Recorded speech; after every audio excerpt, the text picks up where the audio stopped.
Eli woke with a hunger he didn't understand, not for food, not for vengeance, but for her. He hadn't told Daniel. He couldn't. How could he explain the woman at the river? How could he explain the way her voice had clung to him, even in his dreams? Still, Daniel noticed. "You've been smiling, Uncle," he said that afternoon, arms folded, watching Eli from across the stone courtyard. "I haven't seen you smile in weeks." Eli looked away. Daniel stepped closer. "Are you well?" "I'm fine." "You're not. Something's different. I know grief. I know what it does. This is something else." Eli said nothing. He was already thinking about sunset. When the sun fell behind the hills, Eli walked to the river again. Not fast, not slow, but with purpose. The river was still, the wind gentle, birds silent. He waited. At first, nothing. And just when he thought she might not come, he felt it. The air changed. The wind shifted. And from behind a tree she stepped out. Nyoka'tu. You are watching the Tales of the Savannah. Subscribe and be part of the tribe. Now let's get back to the story. She wore the same sheer wrap, clinging to her like fog. Her skin shimmered under the moonlight, too smooth, too perfect. Her eyes, dark and full of knowing, met his without fear. She smiled, slow, deliberate. Eli straightened.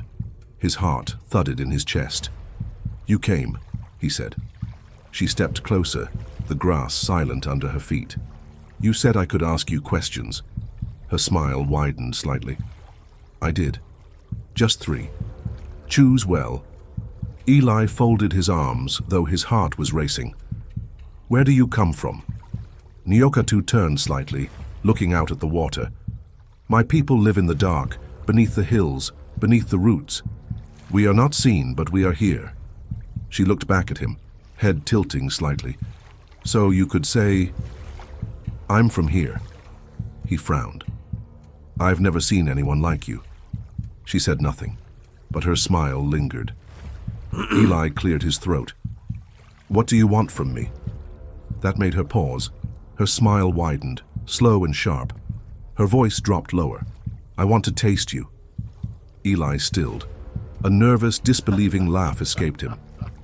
"Taste me?" Her expression did not change. No humor, only a deep, unsettling sincerity. His breath hitched, trapped in his chest. He took a small step back, uncertain. Her eyes hadn't moved. They were fixed on him now, not with charm, with something else between hunger and seduction. "So what does that mean?" he asked, his voice graveled with a sudden raw thirst. She stepped a little to the side, circling him slowly, not closing in, but moving like a flame in the wind. "It means," she said gently, "I want to draw you into me, to let you fill a part of me that has been empty." He felt heat rise to his face. Was she talking about... He didn't finish the thought. She continued, "I want to taste you, slowly, deeply, until I feel you under my skin." Something flickered, something wrong. Her pupils thinned like a cat's. Just for a moment, then gone. But he saw it. Eli's mouth went dry. He took a half step back, not in retreat, but to re-establish a sanity she was effortlessly dissolving. And yet, he couldn't look away. There was something beautiful in the way she said it, something dangerous in what she didn't. He opened his mouth to ask more, but she raised a single finger. "That's 3, she said. "You've asked your questions, but I..." She took a step back. "No more, Eli. Not tonight." He watched her. Her eyes still glowed faintly, not golden, not red, something in between. "Do you have any questions for me?" he asked. She smiled, but didn't answer right away. She turned toward the water, as if the sound of it helped her think. Then, softly, she said, "Not a question." Eli raised a brow. "A favor, a small one." Eli tilted his head. "What kind of favor?" She stepped forward, slow and deliberate, still not close enough to touch, but closer than comfort. "Next time we meet," she said, "don't come to me empty-handed. A man should never visit a woman with nothing in his hands. Where I come from, it's tradition. What do you want?" he asked. Her eyes glinted with something unspoken. "Not much. Just something close to you. Something that carries your essence." Eli's chest tightened. She stepped back, letting the space grow between them again. "A token. A piece of meaning." He swallowed. "Why?" Her smile turned playful, but something in it didn't reach her eyes. "Because," she said gently, "if you bring me something real, then I'll know you truly want to see me again." She turned as if to leave, then paused, just long enough to make him ache. "Bring me something that matters to you, Eli." Her voice dropped into a whisper. "And maybe we'll take our little relationship to the next level." "So, if I bring you a gift, I'm definitely seeing you tomorrow then?" Eli asked expectantly. He craved certainty. He didn't want to stand by the river again, wondering if she would come. He wanted her word, a promise. She smiled, head tilted ever so slightly. "You like asking questions, don't you?" "A better question would be..." Her eyes dropped, grazing down his chest and back up to his throat. "Do you, Eli, leader of the snake people, want to see me tomorrow?" Eli swallowed. Hard. He didn't mean to, but the lump in his throat was too big to ignore. His heart was hammering. Loud enough he was sure she could hear it. He wanted to say yes. He wanted to say please, come back. But he also didn't want to sound like a boy chasing moonlight, so instead, his voice came out low. "Careful." "Yes." She closed her eyes briefly, like she had just tasted something she liked. "Ah," she whispered. "There it is." Eli felt the heat rise behind his ears. He looked away for a second, but only for a second. He couldn't not look at her. Nyoka'tu's lips curved again. Not teasing, not playful, just sure. "Then I look forward to it." She walked toward the trees again, slow, swaying, as if every movement was part of a dance he didn't know the steps to. Just before she vanished into the dark, she glanced over her shoulder. "But, Eli..." He looked up, holding his breath. "Next time, if you want me to stay longer..." She smiled, just enough to make the air feel warmer. "Let your mind wander. I know what I taste like in a man's thoughts." And with that, she disappeared, gone like a flame beneath water. Eli stood there, the taste of her words still on his tongue, and though she had not touched him, he felt marked. The night air was thick. The moon watched from behind heavy clouds. In the shadows of the forest, Vusi moved like a ghost, fast and silent. He was no longer walking. He had become the snake, his colossal form weaved between the trees, dark scales gliding against bark and mud. The forest bent around him, whispering secrets. Birds scattered. Even the wind seemed to move aside. His thoughts weren't clear anymore. His blood was boiling. There was a voice in his head now, not his own. It hissed, it mocked, it urged. They're together, laughing, in love, while your father lies in the dirt. He moved faster, and then he felt it. Snake energy, familiar, close, her. He shifted back into his human form, panting, sweat dripping down his chest. His fingers dug into a tree trunk as he scanned the area. Then, smoke. A faint curl in the air, a hut, a small homestead. He crept forward, hiding behind the trees. Inside the hut, Sia stood suddenly. "Can you smell that?" he said, his voice sharp. Palesa blinked. "Smell what?" Sia's nostrils flared. "A snake person. But something is wrong with the scent. It smells rotten. The blood feels poisoned." "What are you saying?" Palesa asked. She almost laughed, but the look in Sia's eyes made her throat close. He was serious. He grabbed his sword and walked out. The night met him with silence. He looked into the darkness, heart beating fast. "He's here," he whispered. Palesa followed him, confused. "Did you see anything?"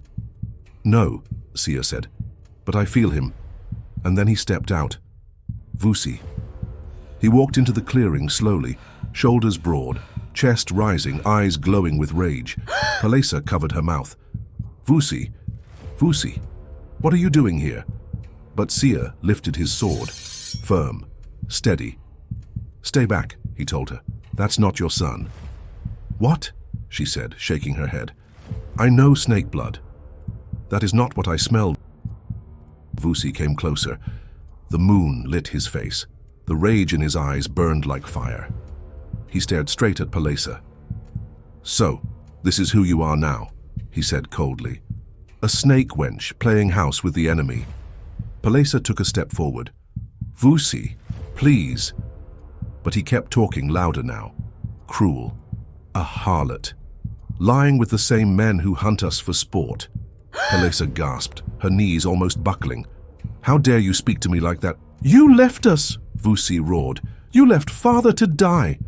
He died in my arms while you were here, spreading your legs for the enemy. She broke. Her face cracked, her chest shook. I didn't know, Vusi, please, I didn't know he died. You knew what you were doing, Palesa, Vusi said. You chose him. Sia stepped forward, sword raised. I won't let you speak to her like that. Vusi's eyes snapped to him. I'm not talking to you, Sia. This is a family meeting and you, Hunter, are not family, he growled. But something was rising inside him now, hot, twisting. He dropped to the ground. The moment Vusi transformed, the world seemed to split. His scream became a hiss. His body stretched, bones cracking and skin peeling away. Black scales rippled over muscle. His mouth split open, sharp fangs dripping with rage. His eyes burned golden like two suns in the dark. He became a monster. Sia took a step back, tightening his grip on his blade. He had fought many beasts, but this was something personal. Vusi, Palesa cried out, her hands shaking. Please, stop! But the beast wasn't listening. Vusi struck first. He lunged like a flash of thunder. His massive jaws opened wide, fangs aiming straight for Sia's chest. Clang! Sia swung his sword upward just in time. Steel met fang. Sparks flew. The force threw Sia backward into the dirt. Vusi roared, his snake body slamming into trees. Wood cracked. Birds fled. The whole forest shivered. Sia rolled to his feet, breathing hard. He stood in the hunter's watch now. His body still, his breath low, his focus sharp. The snake circled him, left, right, then whip. Vusi's tail lashed out. Sia ducked, the wind slicing past his head. He jumped onto a boulder and leapt forward, sword raised high. Slash! A deep cut opened along Vusi's side. He roared in pain and thrashed, knocking Sia flying into a tree. Palesa screamed. Sia coughed, blood in his mouth. His arm trembled, but he stood again. This is not the boy you knew, Palesa, he growled. He is something else now. Vusi hissed, his tongue tasting the air. His voice came out warped and monstrous. You took her from us. Now I take everything from you. He struck again, this time faster. His body coiled, then shot forward like a spear. Sia dove to the side, the jaws missing him by inches. He stabbed his sword into the snake's body and held on. Dragged through the mud as Vusi thrashed violently. Let go! Vusi roared. Sia climbed higher, using the sword like a hook. He reached the back of Vusi's head. With a scream, he raised the blade to plunge it deep behind his skull. Vusi shrieked. He crashed into the trees, slamming Sia off like a broken branch. Sia rolled hard and hit a rock. He didn't move. Palesa ran to him. No! She shouted. Vusi, stop! Vusi's snake form could not hold anymore. He was injured. He turned to her, blood leaking from his wounds, chest heaving. But Palesa saw his eyes now. They were not just angry. They were sick. Dark veins pulsed through the whites of his eyes. His mind was unraveling. He looked at her. Then slowly, he backed away. You chose him, he said, voice full of venom. You'll regret that, mother. And with one final hiss, he slithered into the dark, vanishing into the forest. The fight was over, but the silence afterward was louder than any scream. Palesa dropped to her knees. She looked into the trees. She knew one thing. This wasn't over. Vusi was gone, and something terrible had gone with him. Tendai was tired. His hands were sore. His back ached. His feet burned with every step. He had been sent from one side of the village to the next, fetching fruit, hot water, clean cloth, soft pillows, sweet-smelling herbs. He never asked why.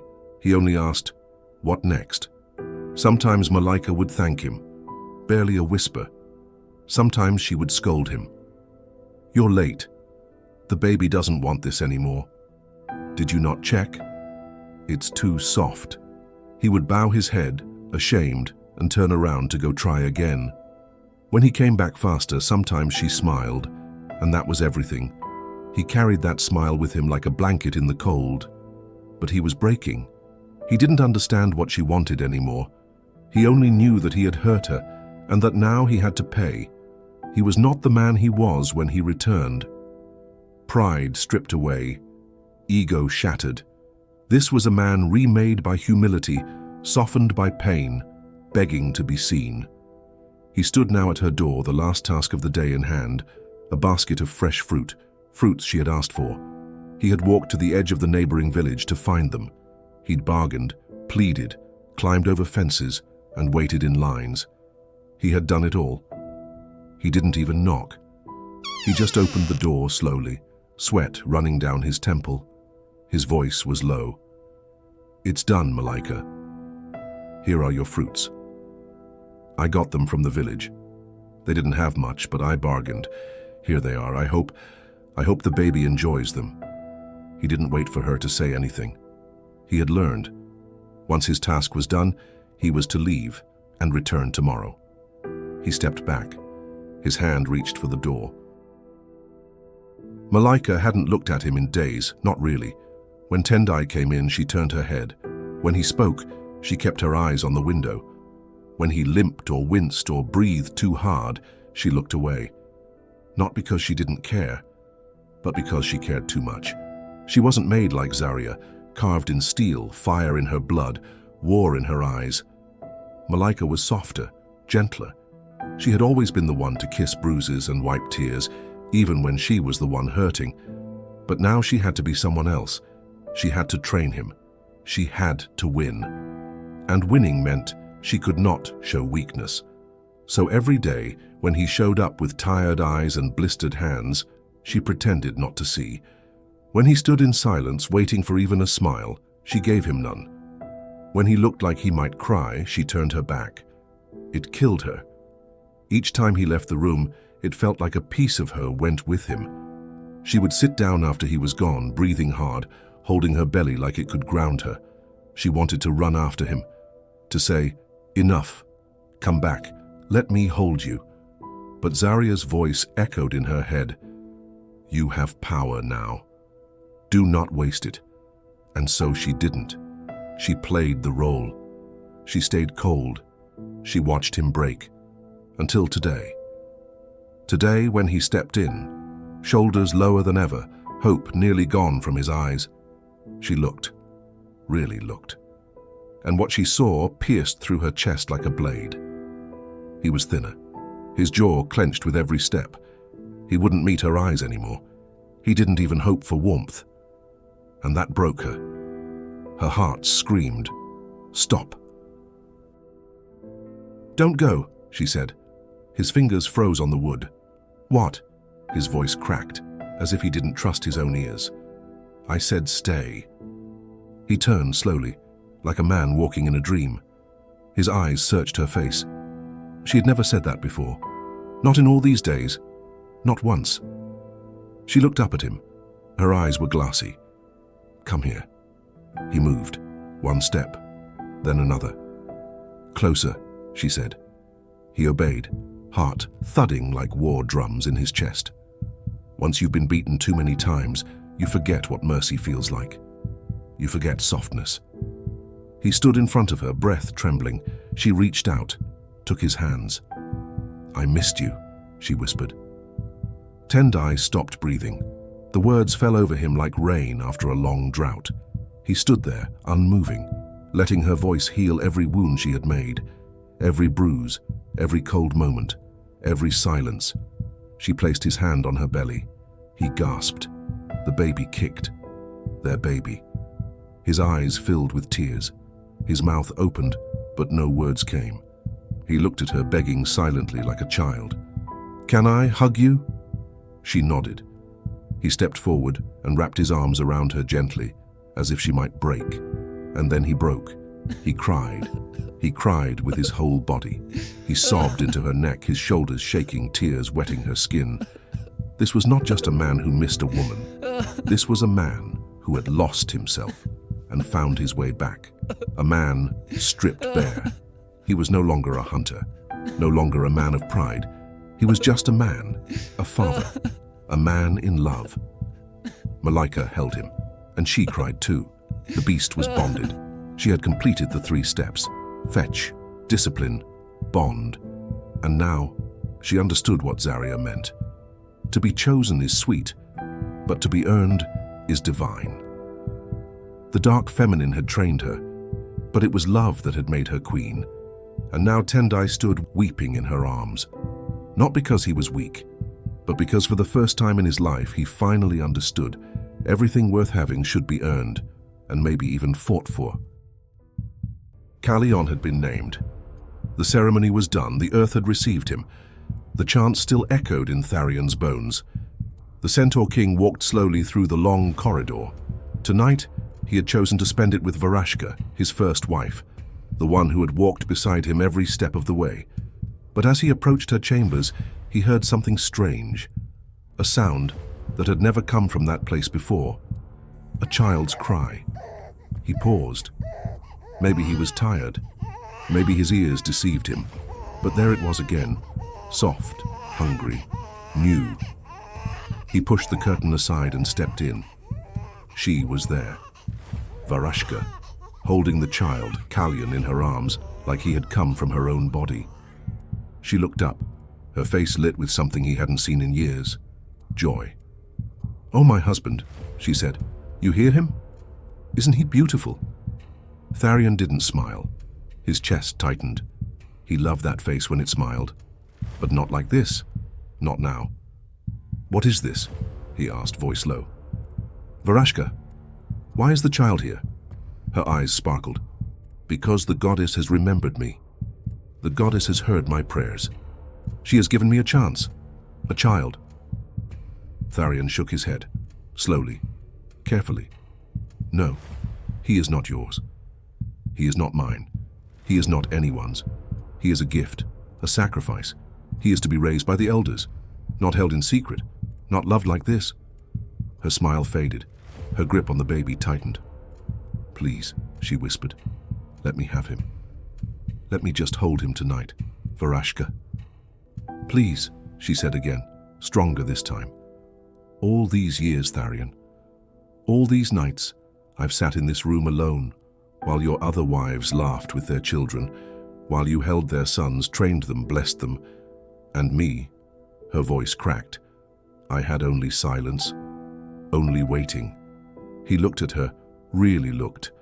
How many times had he left this room and not noticed the emptiness in her eyes? "This is not our way," he said, almost pleading. "You know this. The child is not meant to be loved. He is meant to be honored, trained, prepared. If we raise him like this, if you raise him like your own, what happens then?" Tears fell down her face, but she did not wipe them. "Then let it happen. Let it happen. If I must burn for this, let me burn. But I will burn as a mother, just once in my life. Let me feel it. Let me have this." He stepped back, shaken. This was not just a broken rule. This was breaking the pact. Since the time of Barakan, this tradition had never been touched. The child from the hunters was sacred. He was a promise, not a possession. But Varashka was not just anyone. She was his first love, the one he had promised the sun and the moon when they were just young and wild, with dirt on their knees and dreams in their hearts. "You ask me to break something older than time," he said. "I ask you to remember I am your queen," she replied. He looked at the baby. Kallion was calm now, asleep in her arms. What is the point of being king, Tharion thought, if I cannot give the one I love the one thing she has always yearned for? But he also knew, if he gave her this, He would have to face his people. He would have to explain why the boy chosen by the gods had been claimed by the queen. He stared at the firelight dancing on the stone floor. His chest rose and fell like thunder far away. "I don't know what this will mean," he said at last, "but I will not take him from you tonight." Verashka broke into a quiet sob. She bent down and kissed the baby's forehead. "Thank you, my king. Thank you, my Tharian." But as he turned to leave, he whispered to himself, "And may the goddess and the ancestors forgive me, if this love costs us everything." There is a feeling that lives deep in the stomach, a heavy, shaking feeling, the kind that comes when you've written an exam and you're waiting for the results. That was the feeling 3 people carried in their hearts that day: Django, Nandi, Tatenda. In Django's home, the morning was quiet. Too quiet. Even the birds seemed unsure if they should sing. Nandi moved through the house like a ghost, her eyes red. She had barely slept. Her hands trembled as she dressed the baby, as she fed her, as she cleaned. The baby cried, but she didn't hear her. Her mind was loud, her heart louder. She had prayed all night, to the goddess, to the ancestors. She had begged them to let the results be in her favor. She imagined all kinds of punishments. Would they drag her out of headquarters and stone her? She would be shamed forever, cast out to wander in the streets for the rest of her life? Would Django ever look at her again? What about her son? Her daughters? What about her brother Diallo? He didn't even know the test was happening. She was too scared to tell him.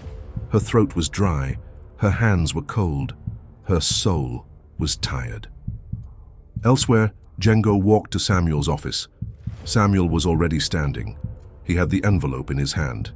It was sealed, heavy with truth. There was nothing Samuel could do to delay it, or help Nandi. Once a DNA test was requested by a hunter, it had to go through. No exceptions, no lies. Every result was sealed.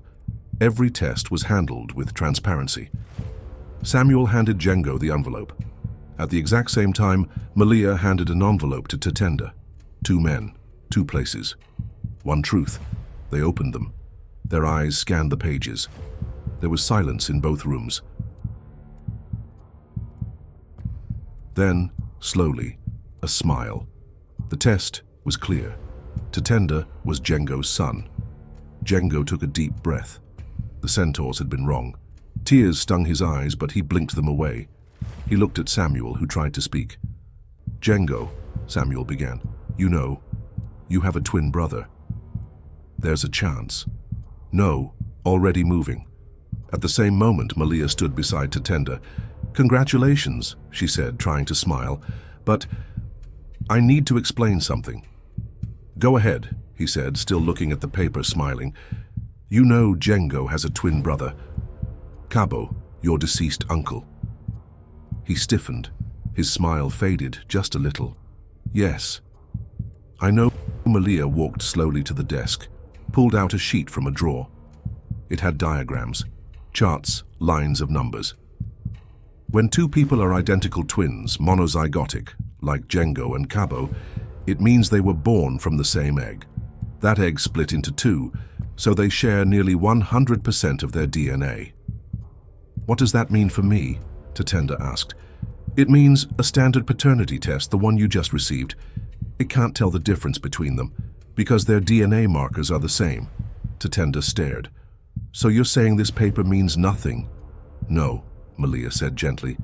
"It means that you are the child of one of them.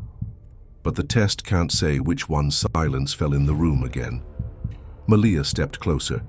"There is only one way to know for sure. Whole genome sequencing. It's a deeper test. It doesn't just look at a few markers. It looks at your entire DNA, every detail, every pattern. You see, even though identical twins start the same, small changes happen in their DNA over time. Little mutations. They're tiny, but they are enough to tell them apart." Tatenda sat back in the chair. His breath slowed. "I've already sent your sample in," Malia said. "The results should be back soon." She paused. "But you have the right to stop the test. If you believe this is enough." Tatenda looked down again at the page. He was quiet. Then he smiled. "There's no need, Malia. I have all the proof I need. Tomorrow I'm celebrating." "You're invited." Malia blinked. "I am?" "Of course," he grinned. Tenda's parties were legendary. Everyone said so. It would have been an insult to refuse.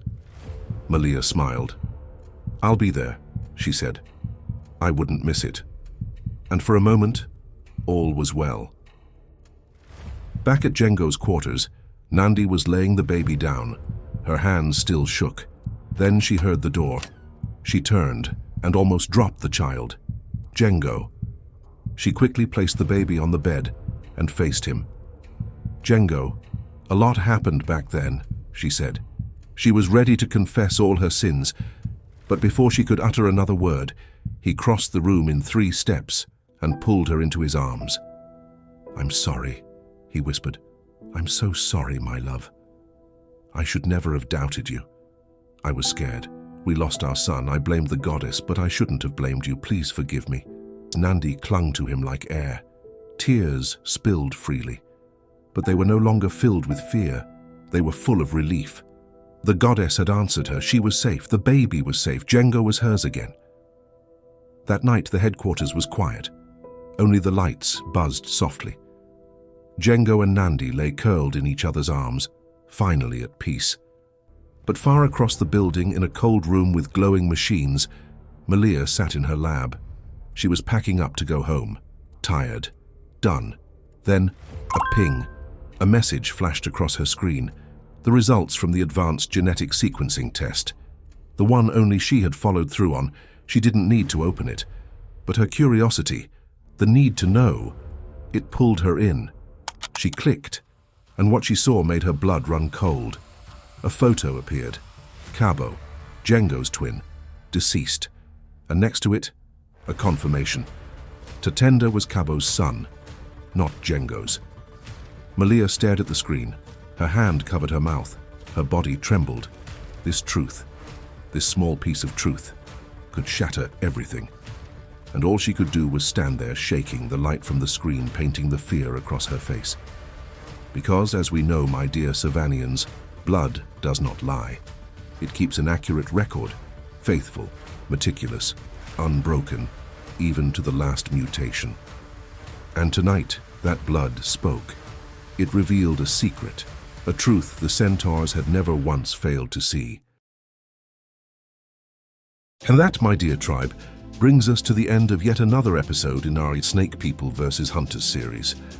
But before the fire dies down tonight, gratitude overwhelms me.